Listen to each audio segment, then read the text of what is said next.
Құрметті өмірден алынған каналының оқырмандары, менің каналыма қош келдіңіздер.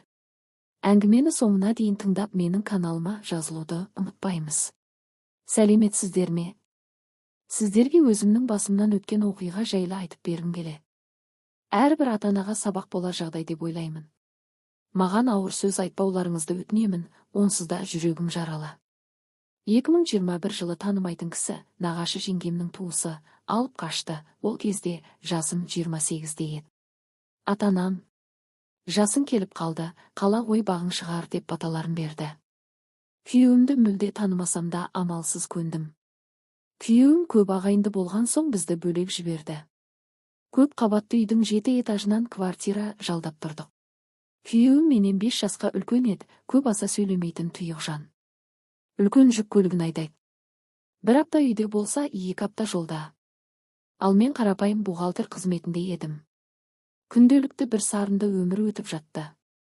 Ата-енем бізді көп шақырмайтын, тек мейрамдарда ғана баратын едік. Жұмыс үйдеп жүріп аяғым ауырлағанында сезбеппін. Ай сайын келетін қонағым кешіккеніне гормондық өзгеріс шығар деп жүр едім. Бала көтергелі мінезім өзгеріп кетті. Болмашыға ұрыс шығарып өзіммен өзім шырпыр болып жүретін едім. Күйеуім аяғым ауыр екенін білгеннен бастап көңіл бөлуді шығарды. Бар айтқанымды жасап, асты үстіме түсіп жүргені қатты ұнады. Өзі да ішімдегі баланы ұл деп айтты. Күйеуім бұл жаңалыққа қатты қуанды, одан бақытты жан болмады десем ешкім сенбес. Ал мен ана болуға дайын емес едім. Бірден бала көтергеніме қапалы болдым. 9 айым 9 жылдай әрең өтті. Балам туылғалы ұйқыға әуес болып кеттім. Өзімде түсіне алар емеспін. Емізіп жатсам да ұйықтап кететін болдым. Ұйқым қанбаса ашуланып бәрін қопаратынмын.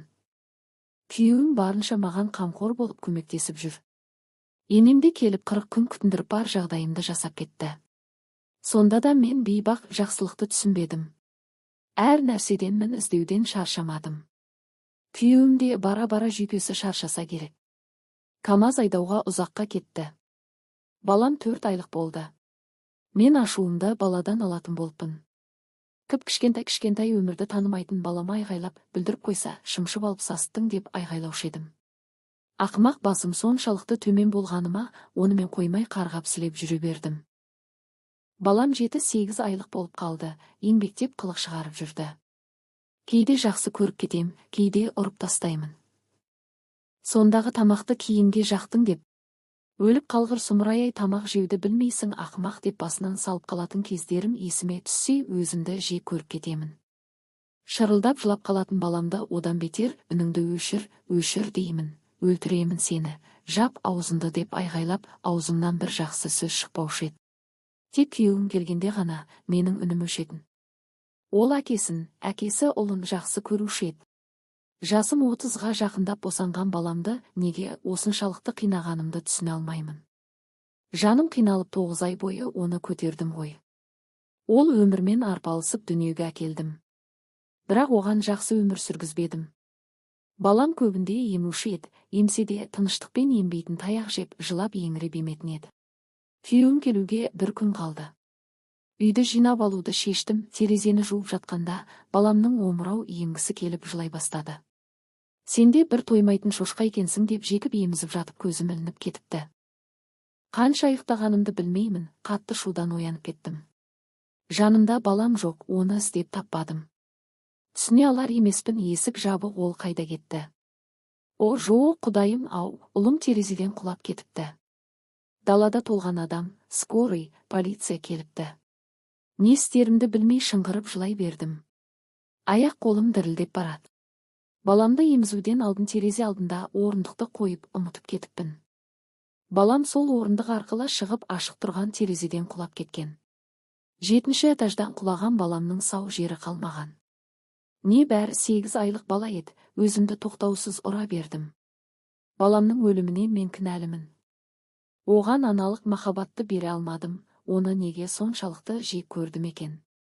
Кішкентай ғана көжегім, кешірші мені деумен зарлап қала бердім. Бүкіл тума-туысқа қаралы хабар жетті. Күйеуім келе сала мені әбден ұрып, бәріне мені кінәлады. Сен қатынмен ажырасамын. Баламның түбіне жеттің, сен сұр жылан баламды өлтірдің деп еңкілдеп жылап отыра кетті. Ал мен болсам меңзең күйде есім ауып жата бердім. Қазір күйеуіммен ажырасып кеттім. Менімен қазір ешкім араласпайды. Бәрі мені сол жайтқа кінәлі деп санайды. Менің жазам осы. Жүрегім сыздап барады. Өмір сүріп жүргеніме қиналып кеттім.